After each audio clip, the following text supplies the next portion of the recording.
stopping by Sheila's Audiobooks, and I am Sheila. This recording is coming from South Texas. All stories on this recording are in the public domain per United States copyright law. This story is about a mysterious woman, a legendary cursed jewel, and a night train from London to the French Riviera, ingredients for the perfect romance or the perfect crime. When the train stops, the jewel is missing, and the woman is found dead in her compartment. It's the perfect mystery, filled with passion, greed, deceit, and confusion. Is Hercule Poirot the perfect detective to solve it? The Mystery of the Blue Train. By Agatha Christie. Dedicated to two distinguished members of the Order of Faithful Dogs, Carlotta and Peter. The Mystery of the Blue Train. Chapter 1. The Man with the White Hair. It was close on midnight when a man crossed the Place de la Concorde.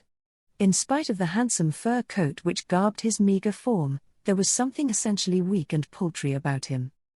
A little man with a face like a rat.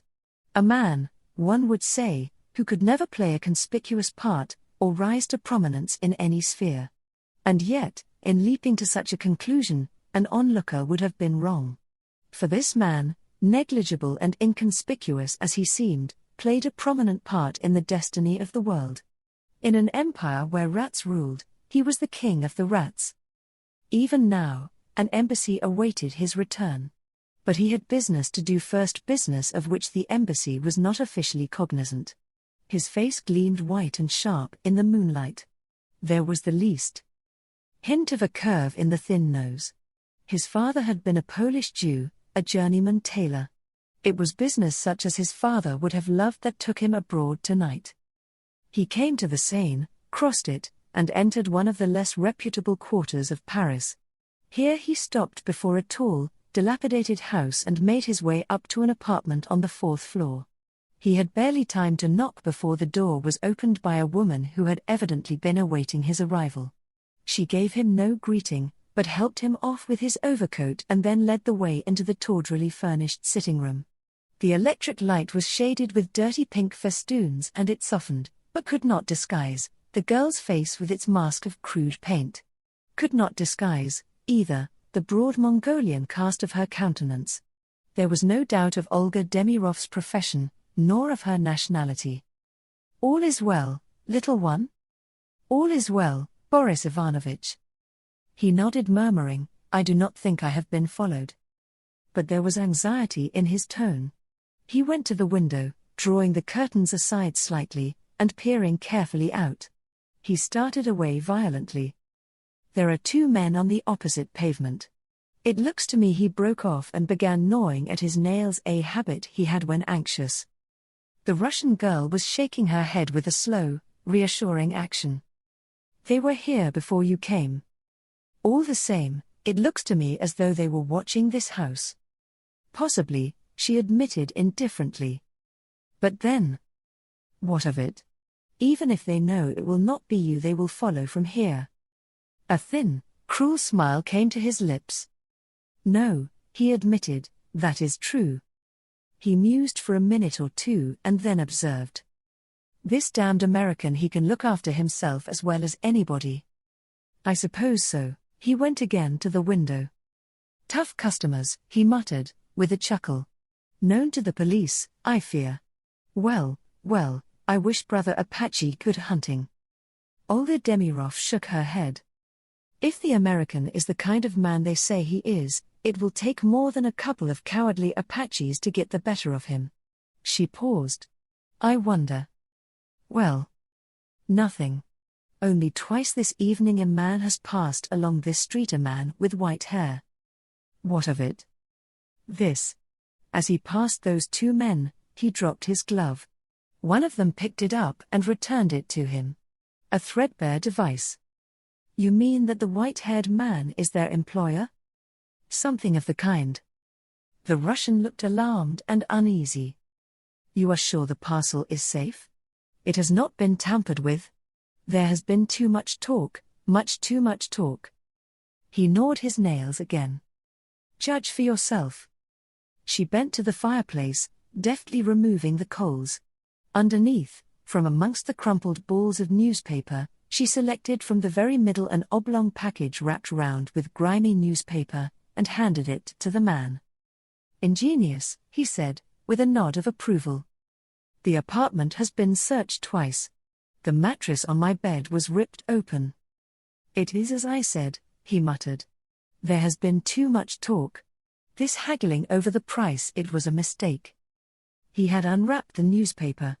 Inside was a small brown paper parcel. This in turn he unwrapped, verified the contents, and quickly wrapped it up once more. As he did so, an electric bell rang sharply. "The American is punctual," said Olga, with a glance at the clock. She left the room. In a minute she returned, ushering in a stranger, a big, broad-shouldered man whose transatlantic origin was evident.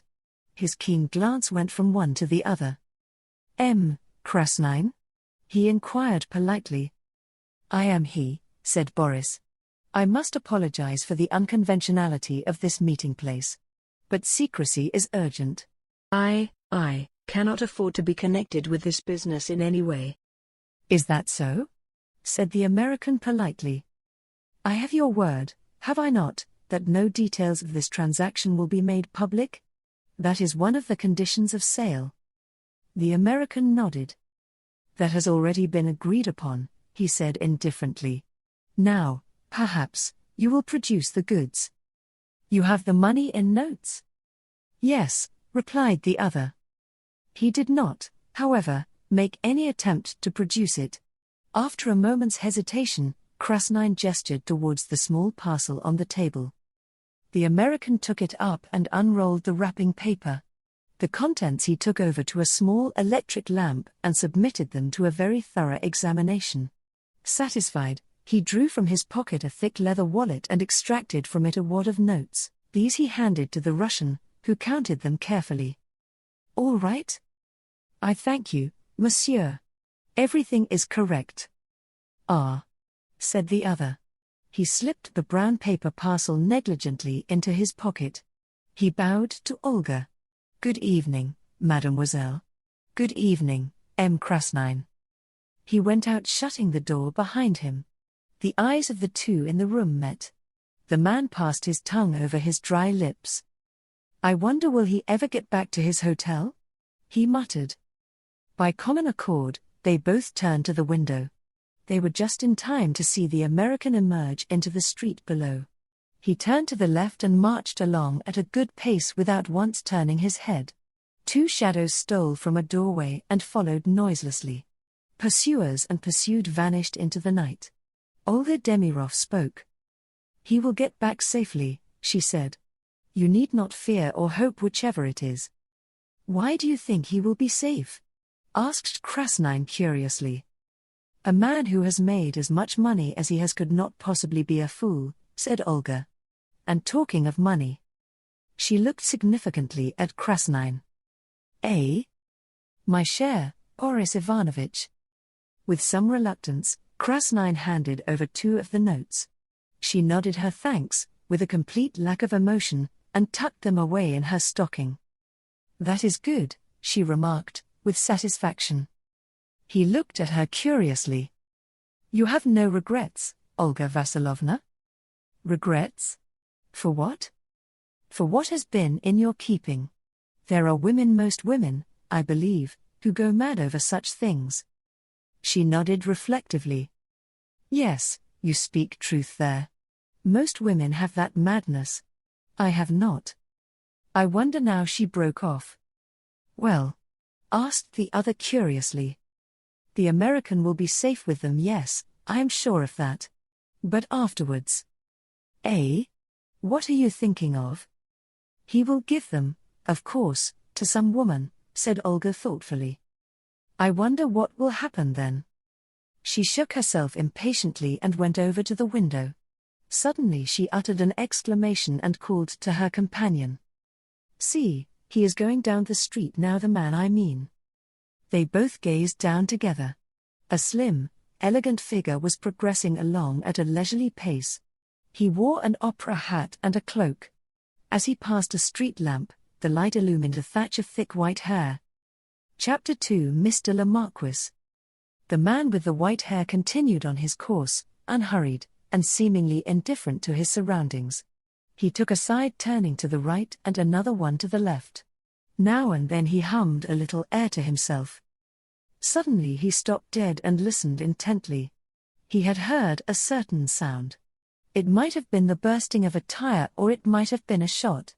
A curious smile played round his lips for a minute, then he resumed his leisurely walk. On turning a corner he came upon a scene of some activity. A representative of the law was making notes in a pocketbook, and one or two late passers-by had collected on the spot. To one of these the man with the white hair made a polite request for information. "Something has been happening, yes?" "Mais oui, monsieur. Two Apaches set upon an elderly American gentleman." "They did him no injury?" "No, indeed." The man laughed. The American, he had a revolver in his pocket, and before they could attack him, he fired shots so closely round them that they took alarm and fled. The police, as usual, arrived too late. "Ah," said the inquirer. He displayed no emotion of any kind. Placidly and unconcernedly he resumed his nocturnal strolling. Presently he crossed the Seine and came into the richer areas of the city. It was some 20 minutes later that he came to a stop before a certain house in a quiet but aristocratic thoroughfare. The shop, for shop it was a restrained and unpretentious one. D. Popopoulos, dealer in antiques, was so known to fame that he needed no advertisement, and indeed most of his business was not done over a counter. M. Popopoulos had a very handsome apartment of his own overlooking the Champs-Élysées, and it might reasonably be supposed that he would have been found there and not at his place of business at such an hour, but the man with the white hair seemed confident of success as he pressed the obscurely placed bell, having first given a quick glance up and down the deserted street. His confidence was not misplaced. The door opened and a man stood in the aperture. He wore gold rings in his ears and was of a swarthy cast of countenance. "Good evening," said the stranger. "Your master is within?" "The master is here, but he does not see chance visitors at this time of night," growled the other. "I think he will see me. Tell him that his friend M. Le Marquis is here."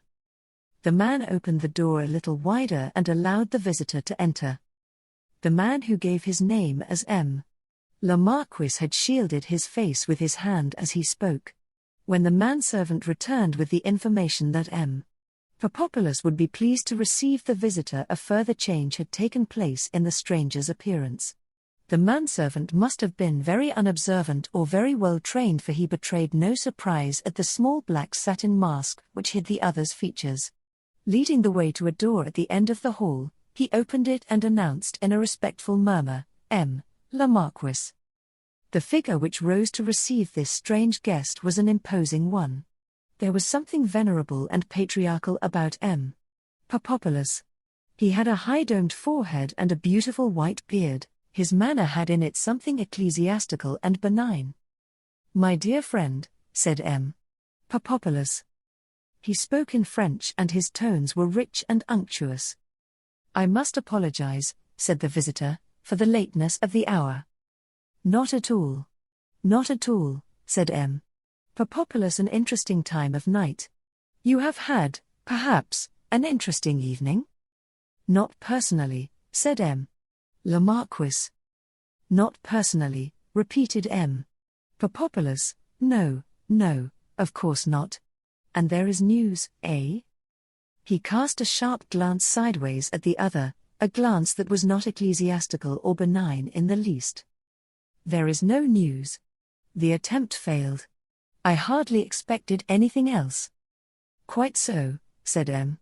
Popopoulos. "Anything crude?" He waved his hand to express his intense distaste for crudity in any form. There was indeed nothing crude about M. Popopoulos nor about the goods he handled. He was well known in most European courts, and kings called him Demetrius in a friendly manner. He had the reputation for the most exquisite discretion. That, together with the nobility of his aspect, had carried him through several very questionable transactions. "The direct attack," said M. Popopoulos. He shook his head. It answers sometimes but very seldom. The other shrugged his shoulders. It saves time, he remarked, and to fail costs nothing or next to nothing. The other plan will not fail. Ah, said M. Papopoulos, looking at him keenly. The other nodded slowly. I have great confidence in your, reputation, said the antique dealer. M. Le Marquis smiled gently. I think I may say, he murmured, that your confidence will not be misplaced. You have unique opportunities, said the other, with a note of envy in his voice. I make them, said M. Le Marquis. He rose and took up the cloak which he had thrown carelessly on the back of a chair. I will keep you informed, M. Papopoulos, through the usual channels, but there must be no hitch in your arrangements. M. Papopoulos was pained. There is never a hitch in my arrangements, he complained.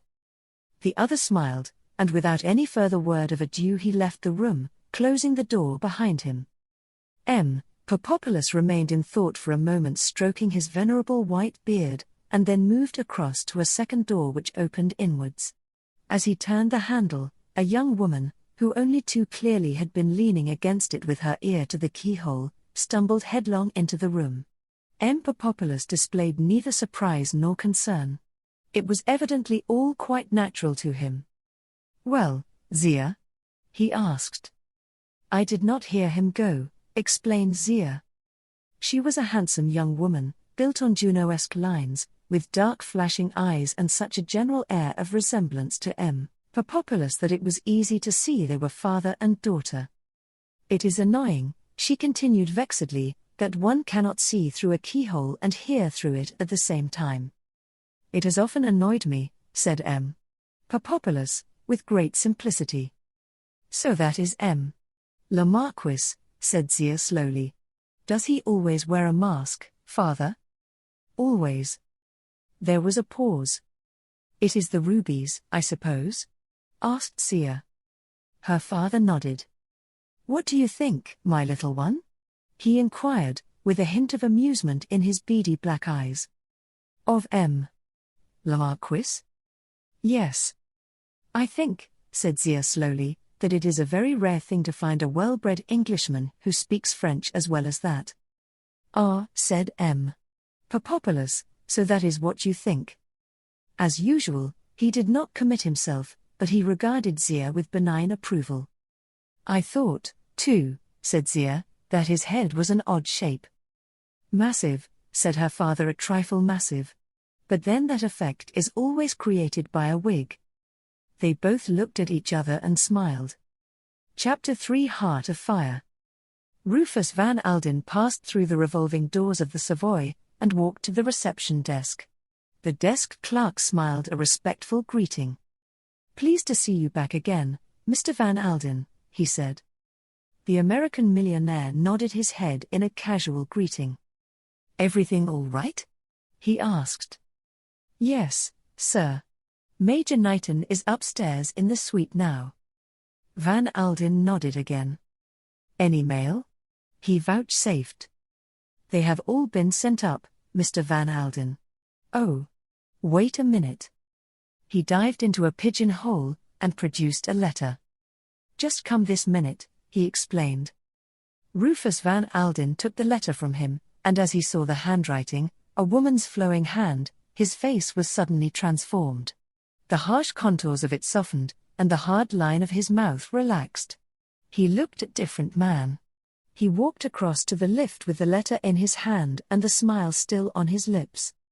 In the drawing-room of his suite, a young man was sitting at a desk nimbly sorting correspondence with the ease born of long practice. He sprang up as Van Alden entered. Hello, Knighton. Glad to see you back, sir. Had a good time? So-so, said the millionaire unemotionally. Paris is rather a one-horse city nowadays. Still I got what I went over for. He smiled to himself rather grimly. You usually do, I believe, said the secretary, laughing. That's so, agreed the other. He spoke in a matter-of-fact manner, as one stating a well-known fact. Throwing off his heavy overcoat, he advanced to the desk. Anything urgent? I don't think so, sir. Mostly the usual stuff. I have not quite finished sorting it out. Van Alden nodded briefly. He was a man who seldom expressed either blame or praise. His methods with those he employed were simple. He gave them a fair trial and dismissed promptly those who were inefficient. His selections of people were unconventional. Knighton, for instance, he had met casually at a Swiss resort 2 months previously. He had approved of the fellow, looked up his war record, and found in it the explanation of the limp with which he walked. Knighton had made no secret of the fact that he was looking for a job, and indeed diffidently asked the millionaire if he knew of any available post. Van Alden remembered, with a grim smile of amusement, the young man's complete astonishment when he had been offered the post of secretary to the great man himself. But, I have no experience of business, he had stammered. That doesn't matter a cuss, Van Alden had replied. I have got 3 secretaries all ready to attend to that kind of thing. But I am likely to be in England for the next 6 months, and I want an Englishman who knows the ropes and can attend to the social side of things for me. So far, Van Alden had found his judgment confirmed. Knighton had proved quick, intelligent, and resourceful, and he had a distinct charm of manner. The secretary indicated 3 or 4 letters placed by themselves on the top of the desk. It might perhaps be as well, sir, if you glanced at these, he suggested. The top one is about the Colton Agreement. But Rufus Van Alden held up a protesting hand. I am not going to look at a darn thing tonight, he declared. They can all wait till the morning. Except this one, he added, looking down at the letter he held in his hand. And again that strange transforming smile stole over his face. Richard Knighton smiled sympathetically. Mrs. Kettering? He murmured. She rang up yesterday and today. She seems very anxious to see you at once, sir. Does she, now? The smile faded from the millionaire's face. He ripped open the envelope which he held in his hand and took out the enclosed sheet. As he read it, his face darkened, his mouth set grimly in the line which Wall Street knew so well, and his brows knit themselves ominously. Knighton turned tactfully away, and went on opening letters and sorting them. A muttered oath escaped the millionaire, and his clenched fist hit the table sharply. I'll not stand for this, he muttered to himself. Poor little girl, it's a good thing she has her old father behind her. He walked up and down the room for some minutes, his brows drawn together in a scowl. Knighton still bent assiduously over the desk. Suddenly Van Alden came to an abrupt halt. He took up his overcoat from the chair where he had thrown it. Are you going out again, sir? Yes, I'm going round to see my daughter. If Colton's people ring up, tell them to go to the devil, said Van Alden. Very well, said the secretary unemotionally. Van Alden had his overcoat on by now. Cramming his hat upon his head, he went towards the door. He paused with his hand upon the handle. You are a good fellow, Knighton, he said. You don't worry me when I am rattled. Knighton smiled a little, but made no reply. Ruth is my only child, said Van Alden, and there is no one on this earth who knows quite what she means to me. A faint smile irradiated his face. He slipped his hand into his pocket. Care to see something, Knighton? He came back towards the secretary. From his pocket he drew out a parcel carelessly wrapped in brown paper. He tossed off the wrapping and disclosed a big, shabby, red velvet case. In the center of it was some twisted initials surmounted by a crown. He snapped the case open, and the secretary drew in his breath sharply. Against the slightly dingy white of the interior, the stones glowed like blood. My God! Sir, said Knighton. Are they real? Van Alden laughed a quiet little cackle of amusement. I don't wonder at your asking that. Amongst these rubies are the 3 largest in the world. Catherine of Russia wore them, Knighton. That center one there is known as Heart of Fire. It's perfect, not a flaw in it. But, the secretary murmured, they must be worth a fortune. $400,000 or $500,000, said Van Alden nonchalantly, and that is apart from the historical interest. And you carry them about like that, loose in your pocket? Van Alden laughed amusedly. I guess so. You see, they are my little present for Ruthie. The secretary smiled discreetly. I can understand now Mrs. Kettering's anxiety over the telephone, he murmured. But Van Alden shook his head. The hard look returned to his face. You are wrong there, he said. She doesn't know about these, they are my little surprise for her.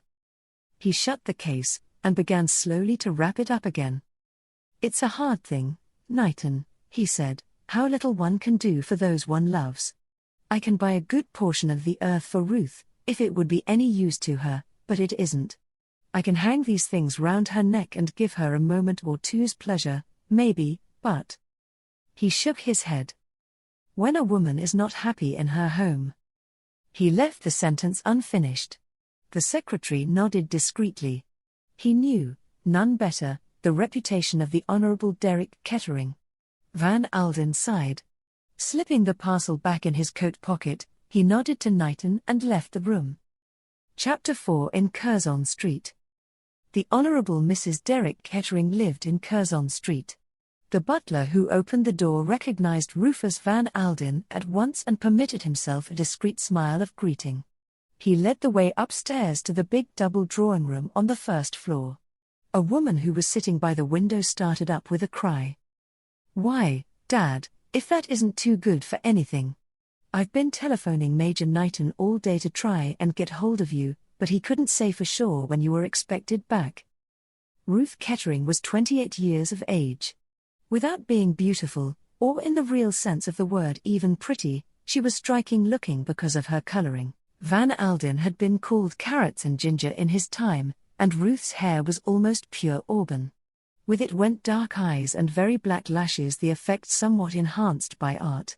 She was tall and slender, and moved well. At a careless glance it was the face of a Raphael Madonna. Only if one looked closely did one perceive the same line of jaw and chin as in Van Alden's face, bespeaking the same hardness and determination. It suited the man, but suited the woman less well. From her childhood upward Ruth Van Alden had been accustomed to having her own way, and anyone who had ever stood up against her soon realized that Rufus Van Alden's daughter never gave in. Knighton told me you'd phoned him, said Van Alden. I only got back from Paris half an hour ago. What's all this about Derek? Ruth Kettering flushed angrily. It's unspeakable. It's beyond all limits, she cried. He doesn't seem to listen to anything I say. There was bewilderment as well as anger in her voice. He'll listen to me, said the millionaire grimly. Ruth went on. I've hardly seen him for the last month. He goes about everywhere with that woman. With what woman? Mirelle. She dances at the Parthenon, you know. Van Alden nodded. I was down at the Leconbury last week. I spoke to Lord Leconbury. He was awfully sweet to me, sympathized entirely. He said he'd give Derek a good talking to. Ah, said Van Alden. What do you mean by Dad?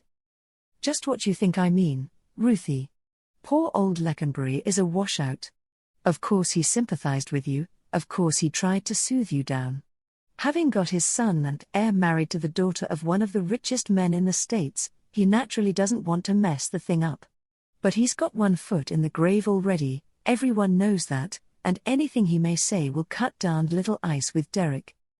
Can't you do anything, Dad? Urged Ruth, after a minute or two. I might, said the millionaire. He waited a second reflectively, and then went on. There are several things I might do, but there's only one that will be any real good. How much pluck have you got, Ruthie? She stared at him. He nodded back at her. I mean just what I say. Have you got the grit to admit to all the world that you've made a mistake? There's only one way out of this mess, Ruthie. Cut your losses and start afresh. You mean? You may have. Divorce. Divorce. Van Alden smiled dryly. You say that word, Ruth, as though you'd never heard it before. And yet your friends are doing it all round you every day. Oh. I know that. But. She stopped, biting her lip. Her father nodded comprehendingly. I know, Ruth. You're like me, you can't bear to let go, but I've learnt, and you've got to learn, that there are times when it's the only way. I might find ways of whistling Derek back to you, but it would all come to the same in the end. He's no good, Ruth, he's rotten through and through. And mind you, I blame myself for ever letting you marry him. But you were kind of set on having him, and he seemed in earnest about turning over a new leaf, and well, I'd crossed you once, honey. He did not look at her as he said the last words. Had he done so, he might have seen the swift color that came up in her face. You did, she said in a hard voice. I was too darn soft-hearted to do it a second time. I can't tell you how I wish I had, though. You've led a poor kind of life for the last few years, Ruth. It has not been very agreeable, agreed Mrs. Kettering. That's why I say to you that this thing has got to stop. He brought his hand down with a bang on the table. You may have a hankering after the fellow still. Cut it out. Face facts. Derek Kettering married you for your money. That's all there is to it. Get rid of him, Ruth.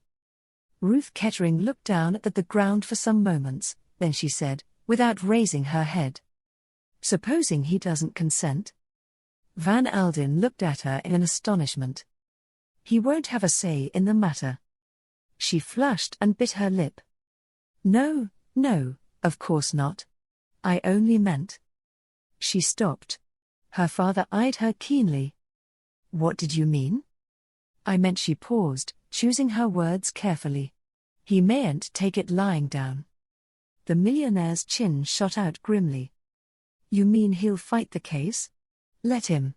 But, as a matter of fact, you're wrong. He won't fight.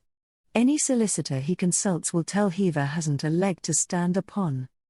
You don't think she hesitated? I mean, out of sheer spite against me he might try to make it awkward. Her father looked at her in some astonishment. Fight the case, you mean? He shook his head. Very unlikely. You see, he would have to have something to go upon. Mrs. Kettering did not answer. Van Alden looked at her sharply.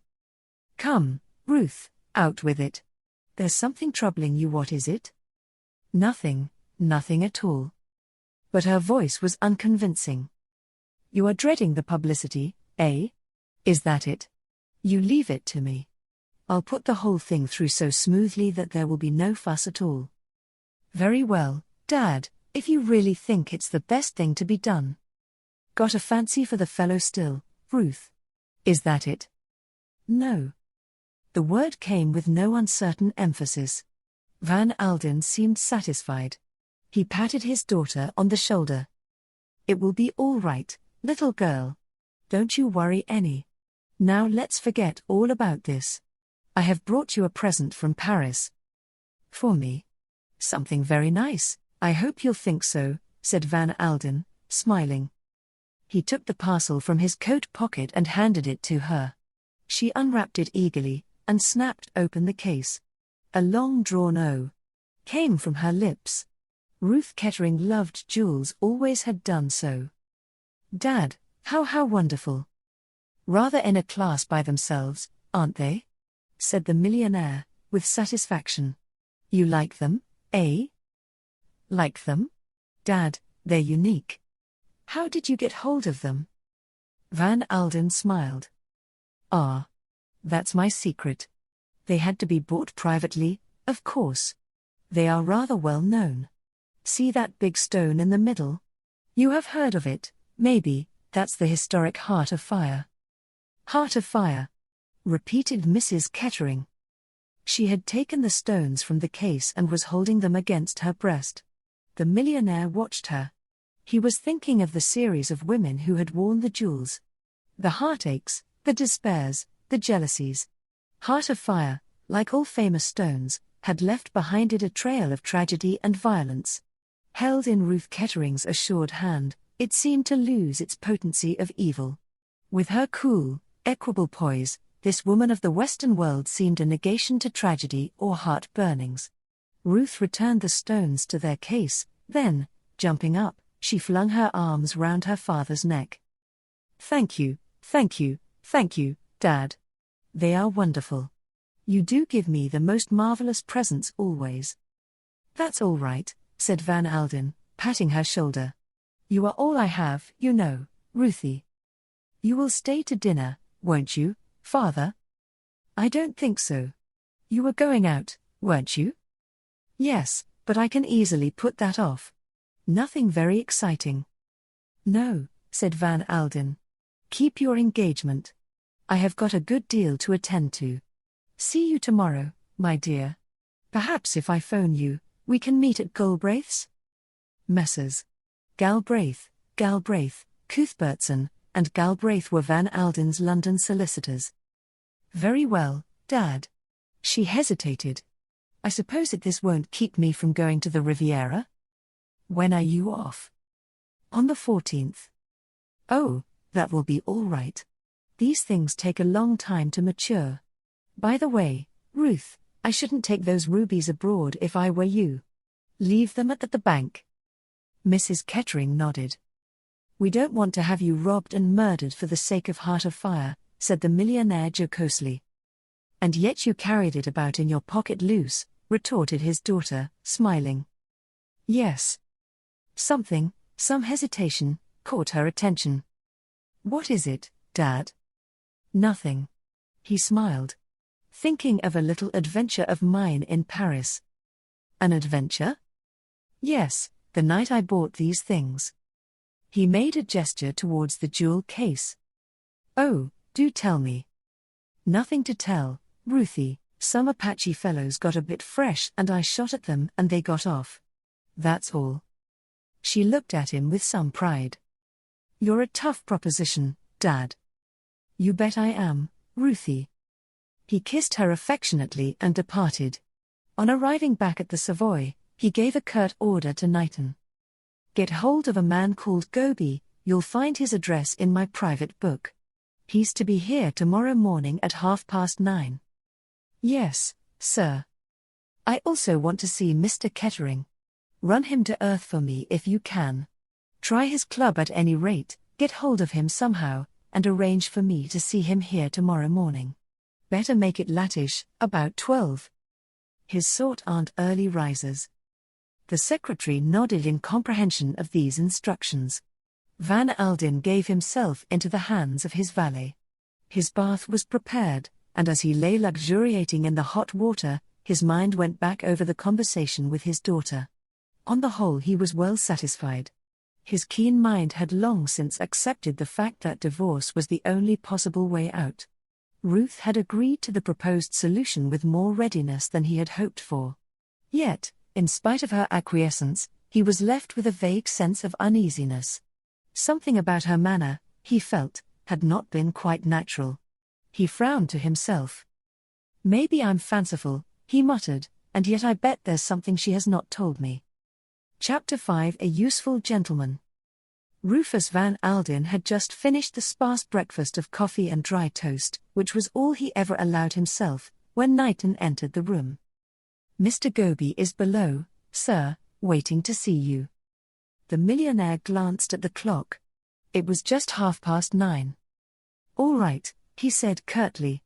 "He can come up."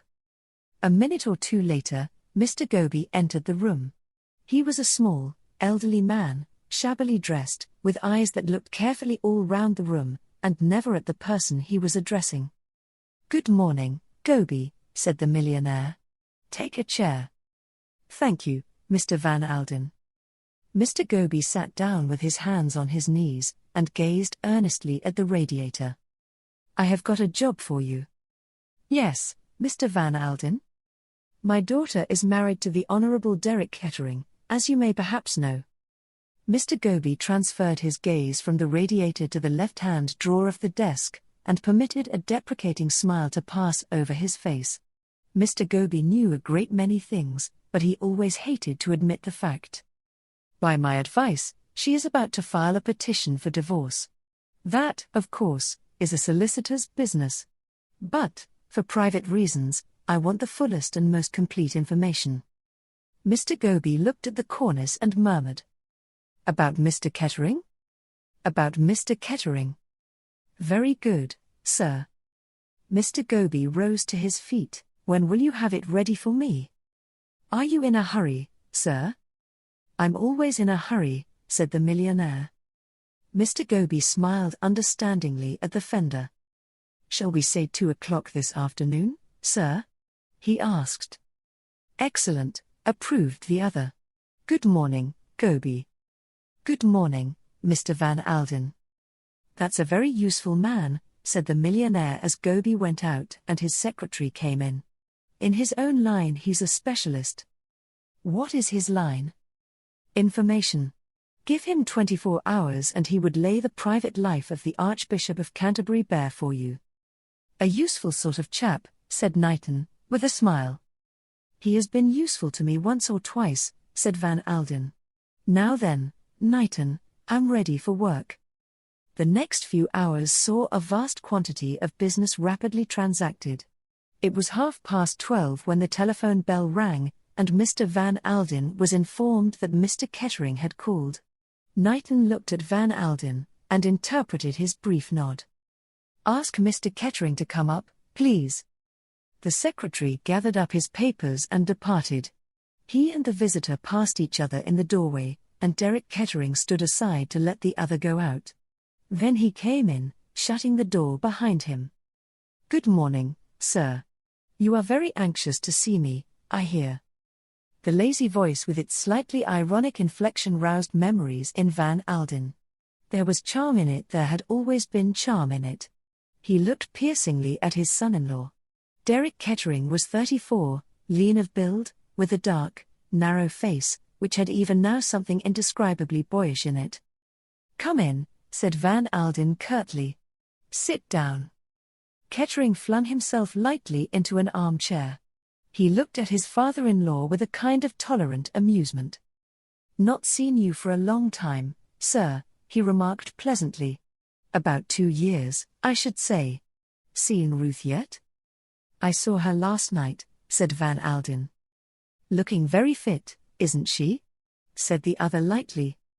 I didn't know you had had much opportunity of judging, said Van Alden dryly. Derek Kettering raised his eyebrows.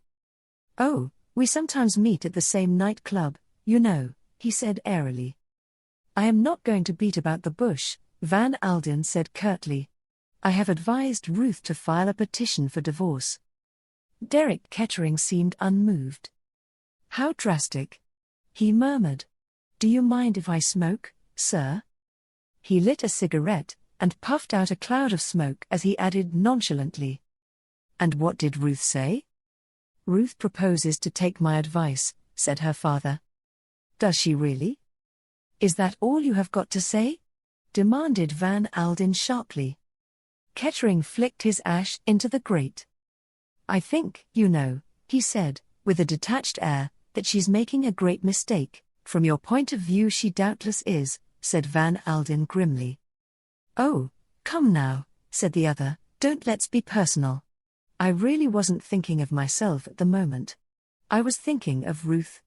You know my poor old governor really can't last much longer, all the doctors say so. Ruth had better give it a couple more years, then I shall be Lord Leconbury, and she can be Chatelaine of Leconbury, which is what she married me for. I won't have any of your darned impudence, roared Van Alden. Derek Kettering smiled at him quite unmoved. I agree with you. It's an obsolete idea, he said. There's nothing in a title nowadays. Still, Leconbury is a very fine old place, and, after all, we are one of the oldest families in England. It will be very annoying for Ruth if she divorces me to find me marrying again, and some other woman queening it at Leconbury instead of her. I am serious, young man, said Van Alden. Oh, so am I, said Kettering. I am in very low water financially. It will put me in a nasty hole if Ruth divorces me, and, after all, if she has stood it for 10 years, why not stand it a little longer? I give you my word of honor that the old man can't possibly last out another 18 months, and, as I said before, It's a pity Ruth shouldn't get what she married me for.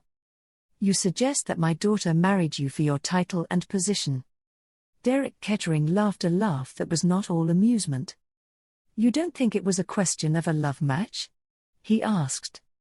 I know, said Van Alden slowly, that you spoke very differently in Paris 10 years ago. Did I? Perhaps I did. Ruth was very beautiful, rather like an angel or a saint, or something that had stepped down from a niche in a church. I had fine ideas, I remember, of turning over a new leaf, of settling down and living up to the highest traditions of English home life with a beautiful wife who loved me. He laughed again, rather more discordantly. But you don't believe that, I suppose? He said. I have no doubt at all that you married Ruth for her money, said Van Alden unemotionally. And that she married me for love? Asked the other ironically. Certainly, said Van Alden. Derek Kettering stared at him for a minute or two, then he nodded reflectively. I see you believe that, he said. So did I at the time. I can assure you, my dear father-in-law, I was very soon undeceived. I don't know what you are getting at, said Van Alden, and I don't care.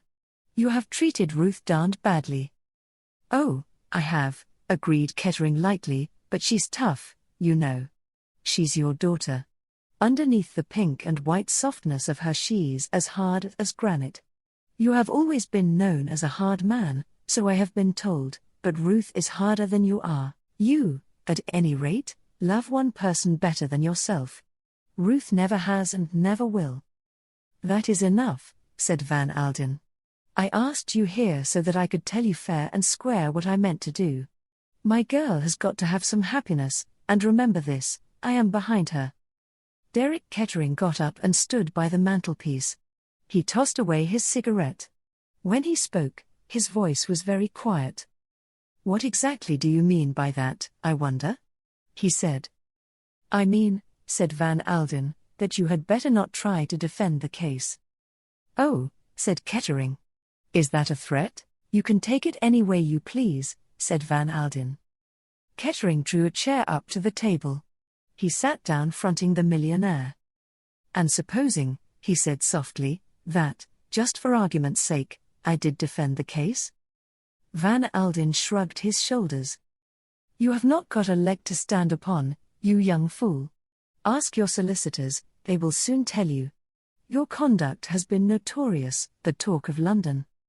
Ruth has been kicking up a row about Mirelle, I suppose. Very foolish of her. I don't interfere with her friends. What do you mean? Said Van Alden sharply. Derek Kettering laughed. I see you don't know everything, sir, he said. You are, perhaps naturally, prejudiced. He took up his hat and stick and moved towards the door. Giving advice is not much in my line. He delivered his final thrust. But, in this case, I should advise most strongly perfect frankness between father and daughter. He passed quickly out of the room and shut the door behind him just as the millionaire sprang up. Now, what the hell did he mean by that? Said Van Alden as he sank back into his chair again. All his uneasiness returned in full force. There was something here that he had not yet got to the bottom of. The telephone was by his elbow, he seized it, and asked for the number of his daughter's house.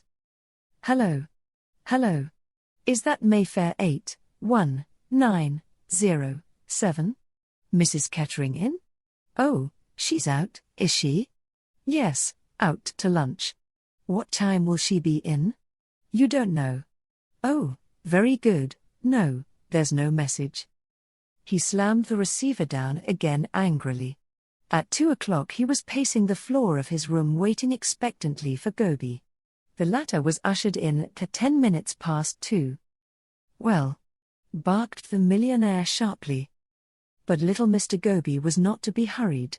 He sat down at the table, produced a very shabby pocketbook, and proceeded to read from it in a monotonous voice. The millionaire listened attentively, with an increasing satisfaction. Gobi came to a full stop, and looked attentively at the wastepaper basket. Said Van Alden. That seems pretty definite. The case will go through like winking. The hotel evidence is all right, I suppose. Cast iron, said Mr. Goby, and looked malevolently at a gilt armchair. And financially he's in very low water. He's trying to raise a loan now, you say? Has already raised practically all he can upon his expectations from his father. Once the news of the divorce gets about, he won't be able to raise another cent, and not only that, his obligations can be bought up and pressure can be put upon him from that quarter. We have got him, Goby, we have got him in a cleft stick. He hit the table a bang with his fist. His face was grim and triumphant. The information, said Mr. Goby in a thin voice, seems satisfactory. I have got to go round to Curzon Street now, said the millionaire. I am much obliged to you, Goby. You are the goods all right. A pale smile of gratification showed itself on the little man's face.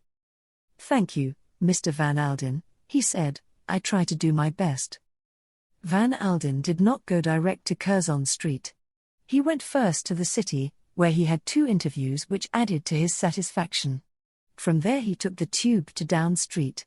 As he was walking along Curzon Street, a figure came out of number 160, and turned up the street towards him, so that they passed each other on the pavement. For a moment, the millionaire had fancied it might be Derek Kettering himself, the height and build were not unlike. But as they came face to face, he saw that the man was a stranger to him. At least no, not a stranger, his face awoke some chord of recognition in the millionaire's mind, and it was associated definitely with something unpleasant. He cudgelled his brains in vain, but the thing eluded him. He went on, shaking his head irritably. He hated to be baffled. Ruth Kettering was clearly expecting him. She ran to him and kissed him when he entered. Well, Dad, how are things going?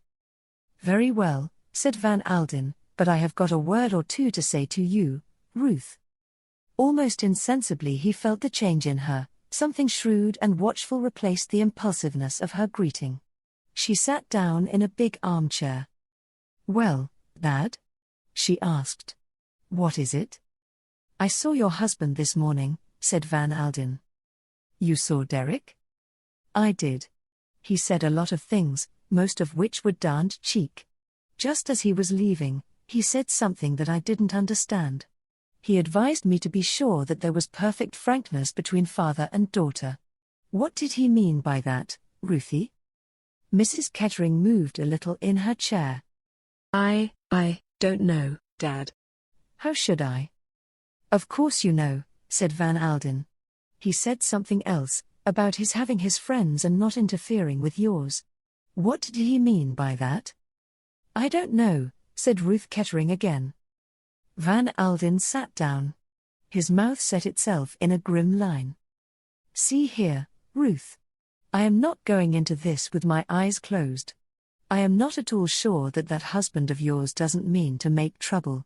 Now, he can't do it, I am sure of that. I have got the means to silence him, to shut his mouth for good and all, but I have got to know if there's any need to use those means. What did he mean by your having your own friends? Mrs. Kettering shrugged her shoulders. I have got lots of friends, she said uncertainly. I don't know what he meant, I am sure. You do, said Van Alden. He was speaking now as he might have spoken to a business adversary. I will put it plainer. Who is the man? What man? The man, that's what Derek was driving at. Some special man who is a friend of yours. You needn't worry, honey, I know there is nothing in it, but we have got to look at everything as it might appear to the court. They can twist these things about a good deal, you know. I want to know who the man is, and just how friendly you have been with him. Ruth didn't answer. Her hands were kneading themselves together in intense nervous absorption. Come, honey, said Van Alden in a softer voice. Don't be afraid of your old dad. I was not too harsh, was I, even that time in Paris? By gosh. He stopped, thunderstruck. That's who it was, he murmured to himself. I thought I knew his face. What are you talking about, Dad? I don't understand. The millionaire strode across to her and took her firmly by the wrist. See here, Ruth, have you been seeing that fellow again? What fellow? The one we had all that fuss about years ago. You know who I mean well enough. You mean she hesitated, you mean the Comte de la Roche? Comte de la Roche, snorted Van Alden. I told you at the time that the man was no better than a swindler. You had entangled yourself with him then very deeply, but I got you out of his clutches. Yes, you did, said Ruth bitterly. And I married Derek Kettering. You wanted to, said the millionaire sharply. She shrugged her shoulders. And now, said Van Alden slowly, you have been seeing him again after all I told you. He has been in the house today. I met him outside, and couldn't place him for the moment. Ruth Kettering had recovered her composure. I want to tell you one thing, Dad, you are wrong about Armand the Comte de la Roche, I mean. Oh, I know there were several regrettable incidents in his youth, he has told me about them, but well, he has cared for me always. It broke his heart when you parted us in Paris, and now. She was interrupted by the snort of indignation her father gave. So you fell for that stuff, did you? You, a daughter of mine. My God. He threw up his hands. That women can be such darned fools. Chapter 6 Morel. Derek Kettering emerged from Van Alden's suite so precipitately that he collided with a lady passing across the corridor. He apologized, and she accepted his apologies with a smiling reassurance and passed on, leaving with him a pleasant impression of a soothing personality and rather fine grey eyes. For all his nonchalance, his interview with his father-in-law had shaken him more than he cared to show. He had a solitary lunch, and after it, frowning to himself a little, he went around to the sumptuous flat that housed the lady known as Morel. A trim Frenchwoman received him with smiles. But enter then, monsieur. Madame reposes herself. He was ushered into the long room with its eastern setting which he knew so well. Morel was lying on the divan, supported by an incredible number of cushions, all in varying shades of amber, to harmonize with the yellow ochre of her complexion. The dancer was a beautifully made woman, and if her face, beneath its mask of yellow, was in truth somewhat haggard, it had a bizarre charm of its own, and her orange lips smiled invitingly at Derek Kettering. He kissed her, and flung himself into a chair. What have you been doing with yourself? Just got up, I suppose? The orange mouth widened into a long smile. No, said the dancer. I have been at work. She flung out a long, pale hand towards the piano, which was littered with untidy music scores. Ambrose has been here. He has been playing me the new opera. Kettering nodded without paying much attention.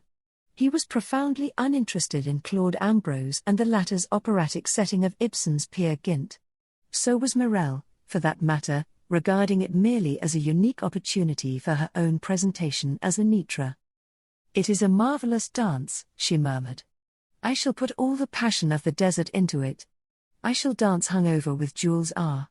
And, by the way, mon ami, there is a pearl that I saw yesterday in Bond Street, a black pearl. She paused, looking at him invitingly. My dear girl, said Kettering, it's no use talking of black pearls to me. At the present minute, as far as I am concerned, the fat is in the fire. She was quick to respond to his tone. She sat up, her big black eyes widening. What is that you say, Derek? What has happened? My esteemed father-in-law, said Kettering, is preparing to go off the deep end. Eh? In other words, he wants Ruth to divorce me. How stupid, said Morel. Why should she want to divorce you? Derek Kettering grinned. Mainly because of you, chérie, he said. Morel shrugged her shoulders. That is foolish, she observed in a matter-of-fact voice. Very foolish, agreed Derek. What are you going to do about it? Demanded Morel. My dear girl, what can I do? On the one side, the man with unlimited money, on the other side, the man with unlimited debts. There is no question as to who will come out on top. They are extraordinary, these Americans, commented Morel. It is not as though your wife were fond of you. Well, said Derek, what are we going to do about it? She looked at him inquiringly. He came over and took both her hands in his. Are you going to stick to me? What do you mean? After. Yes, said Kettering. After, when the creditors come down like wolves on the fold. I am damned fond of you, Mirelle, are you going to let me down? She pulled her hands away from him. You know I adore you, Derek. He caught the note of evasion in her voice. So that's that, is it? The rats will leave the sinking ship. Ah, Derek. Out with it, he said violently. You will fling me over, is that it? She shrugged her shoulders. I am fond of you, mon ami, indeed I am fond of you. You are very charming un beau garçon, but ce n'est pas pratique. You are a rich man's luxury, eh? Is that it? If you like to put it that way. She leaned back on the cushions, her head flung back. All the same, I am fond of you, Derek. He went over to the window and stood there some time looking out, with his back to her. Presently the dancer raised herself on her elbow and stared at him curiously. What are you thinking of, mon ami? He grinned at her over his shoulder, a curious grin that made her vaguely uneasy. As it happened, I was thinking of a woman, my dear. A woman, eh? Mirelle pounced on something that she could understand. You are thinking of some other woman, is that it? Oh, you needn't worry, it is purely a fancy portrait. Portrait of a lady with grey eyes.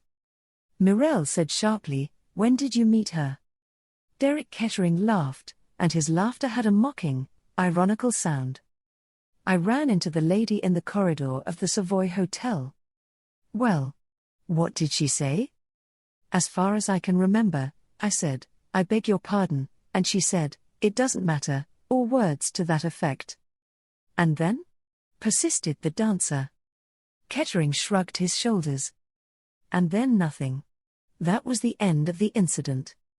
I don't understand a word of what you are talking about, declared the dancer. Portrait of a lady with grey eyes, murmured Derek reflectively. Just as well I am never likely to meet her again. Why? She might bring me bad luck. Women do. Mirelle slipped quickly from her couch, and came across to him, laying one long, snake-like arm round his neck. You are foolish, Derek, she murmured. You are very foolish. You are beau garçon, and I adore you, but I am not made to be poor, no, decidedly I am not made to be poor. Now listen to me, everything is very simple. You must make it up with your wife. I am afraid that's not going to be actually in the sphere of practical politics, said Derek dryly. How do you say? I do not understand. Van Alden, my dear, is not taking any. He is the kind of man who makes up his mind and sticks to it. I have heard of him, nodded the dancer. He is very rich, is he not? Almost the richest man in America.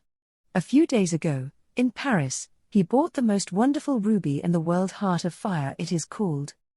Kettering did not answer. The dancer went on musingly. It is a wonderful stone, a stone that should belong to a woman like me. I love jewels, Derek, they say something to me. Ah. To wear a ruby like Heart of Fire. She gave a little sigh, and then became practical once more. You don't understand these things, Derek, you are only a man. Van Alden will give these rubies to his daughter, I suppose. Is she his only child? Yes. Then when he dies, she will inherit all his money. She will be a rich woman. She is a rich woman already, said Kettering dryly. He settled a couple of millions on her at her marriage. A couple of millions? But that is immense. And if she died suddenly, eh? That would all come to you? As things stand at present, said Kettering slowly, it would. As far as I know, she has not made a will. Mon Dieu, said the dancer. If she were to die, what a solution that would be. There was a moment's pause, and then Derek Kettering laughed outright. I like your simple, practical mind, Mirelle, but I am afraid what you desire won't come to pass. My wife is an extremely healthy person. Eh bien, said Mirelle, there are accidents. He looked at her sharply but did not answer. She went on. But you are right, mon ami, we must not dwell on possibilities. See now, my little Derek, there must be no more talk of this divorce. Your wife must give up the idea. And if she won't? The dancer's eyes narrowed to slits. I think she will, my friend. She is one of those who would not like the publicity. There are 1 or 2 pretty stories that she would not like her friends to read in the newspapers. What do you mean? Asked Kettering sharply. Mireille laughed, her head thrown back. Parbleu. I mean the gentleman who calls himself the Comte de la Roche. I know all about him. I am Parisienne, you remember. He was her lover before she married you, was he not? Kettering took her sharply by the shoulders. That is a damned lie, he said, and please remember that, after all, you are speaking of my wife. Mireille was a little sobered. You are extraordinary, you English, she complained. All the same, I dare say that you may be right. The Americans are so cold, are they not? But you will permit me to say, mon ami, that she was in love with him before she married you, and her father stepped in and sent the Comte about his business. And the little mademoiselle, she wept many tears. But she obeyed. Still, you must know as well as I do, Derek, that it is a very different story now. She sees him nearly every day, and on the 14th she goes to Paris to meet him. How do you know all this? Demanded Kettering. Me? I have friends in Paris, my dear Derek, who know the Comte intimately. It is all arranged. She is going to the Riviera, so she says, but in reality the Comte meets her in Paris and who knows? Yes, you can take my word for it, it is all arranged. Derek Kettering stood motionless. You see, purred the dancer, if you are clever, you have her in the hollow of your hand. You can make things very awkward for her. Oh, for God's sake be quiet, cried Kettering. Shut your cursed mouth. Mireille flung herself down again on the divan with a laugh. Kettering caught up his hat and coat and left the flat, banging the door violently. And still the dancer sat on the divan and laughed softly to herself. She was not displeased with her work. Chapter 7 Letters. Mrs. Samuel Harfield presents her compliments to Miss Catherine Gray and wishes to point out that under the circumstances Miss Gray may not be aware. Mrs. Harfield, having written so far fluently, came to a dead stop, held up by what has proved an insuperable difficulty to many other people, namely, the difficulty of expressing oneself fluently in the third person. After a minute or two of hesitation, Mrs. Harfield tore up the sheet of notepaper and started afresh. Dear Miss Gray, whilst fully appreciating the adequate way you discharged your duties to my cousin Jane, whose recent death has indeed been a severe blow to us all, I cannot but feel. Again Mrs. Harfield came to a stop. Once more the letter was consigned to the wastepaper basket. It was not until 4 full starts had been made that Mrs. Harfield at last produced an epistle that satisfied her. It was duly sealed and stamped and addressed to Miss Catherine Gray, Little Crampton, Street Mary Mead, Kent, and it lay beside that lady's plate on the following morning at breakfast time in company with a more important-looking communication in a long blue envelope. Catherine Gray opened Mrs. Harfield's letter first. The finished production ran as follows. Dear Miss Gray, my husband and I wish to express our thanks to you for your services to my poor cousin, Jane. Her death has been a great blow to us, though we were, of course, aware that her mind has been failing for some time past. I understand that her latter testamentary dispositions have been of a most peculiar character, and they would not hold good, of course, in any court of law. I have no doubt that, with your usual good sense, you have already realized this fact. If these matters can be arranged privately, it is always so much better, my husband says. We shall be pleased to recommend you most highly for a similar post and hope that you will also accept a small present. Believe me, dear Miss Gray. Yours cordially, Mary Ann Harfield. Catherine Gray read the letter through, smiled a little, and read it a second time. Her face as she laid the letter down after the second reading was distinctly amused. Then she took up the second letter, After one brief perusal, she laid it down and stared very straight in front of her. This time she did not smile. Indeed, it would have been hard for anyone watching her to guess what emotions lay behind that quiet, reflective gaze. Catherine Gray was 33. She came of good family, but her father had lost all his money, and Catherine had had to work for her living from an early age. She had been just 23 when she had come to old Mrs. Harfield as companion. It was generally recognized that old Mrs. Harfield was difficult. Companions came and went with startling rapidity. They arrived full of hope and they usually left in tears. But from the moment Catherine Gray set foot in Little Crampton, 10 years ago, perfect peace had reigned. No one knows how these things come about. Snake charmers, they say, are born, not made. Catherine Gray was born with the power of managing old ladies, dogs, and small boys, and she did it without any apparent sense of strain. At 23 she had been a quiet girl with beautiful eyes. At 33 she was a quiet woman, with those same grey eyes, shining steadily out on the world with a kind of happy serenity that nothing could shake. Moreover, she had been born with, and still possessed, a sense of humour.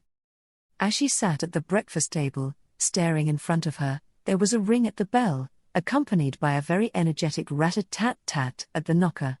In another minute the little maidservant opened the door and announced rather breathlessly, "Dr. Harrison." The big, middle-aged doctor came bustling in with the energy and breeziness that had been foreshadowed by his onslaught on the knocker. "Good morning, Miss Gray." "Good morning, Dr. Harrison." "I dropped in early," began the doctor, "in case you should have heard from one of those Harfield cousins. Mrs. Samuel, she calls herself a perfectly poisonous person." Without a word, Catherine picked up Mrs. Harfield's letter from the table and gave it to him. With a good deal of amusement she watched his perusal of it, the drawing together of the bushy eyebrows, the snorts and grunts of violent disapproval. He dashed it down again on the table. "Perfectly monstrous," he fumed. "Don't you let it worry you, my dear. They're talking through their hat. Mrs. Harfield's intellect was as good as yours or mine, and you won't get anyone to say the contrary.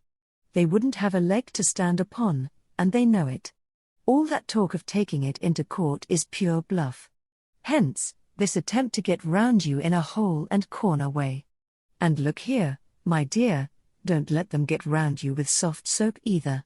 Don't get fancying it's your duty to hand over the cash, or any tomfoolery of conscientious scruples." "I'm afraid it hasn't occurred to me to have scruples," said Catherine. "All these people are distant relatives of Mrs. Harfield's husband, and they never came near her or took any notice of her in her lifetime."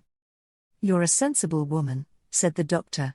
"I know, none better, that you've had a hard life of it for the last 10 years. You're fully entitled to enjoy the old lady's savings, such as they were."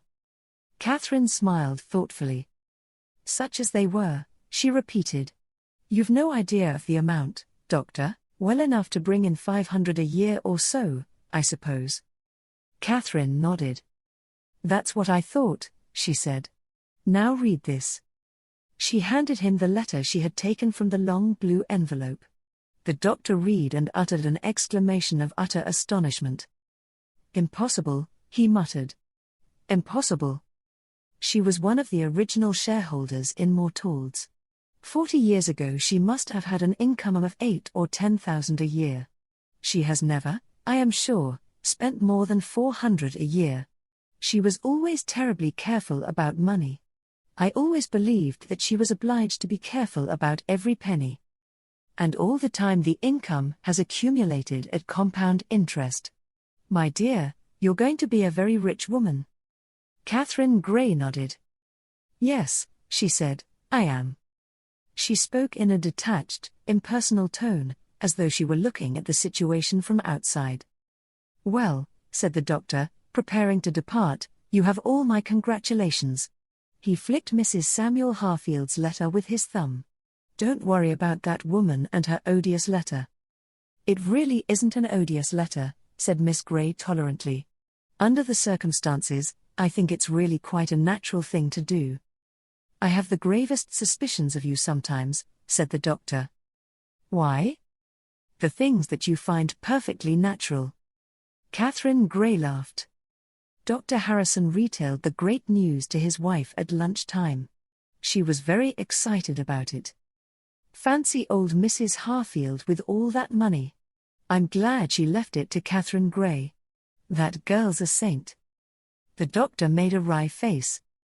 Saints, I always imagine, must have been difficult people. Catherine Gray is too human for a saint. She's a saint with a sense of humor, said the doctor's wife, twinkling. And, though I don't suppose you've ever noticed the fact, she's extremely good-looking. Catherine Gray? The doctor was honestly surprised. She's got very nice eyes, I know. Oh, you men! Cried his wife. Blind as bats. Catherine's got all the makings of a beauty in her.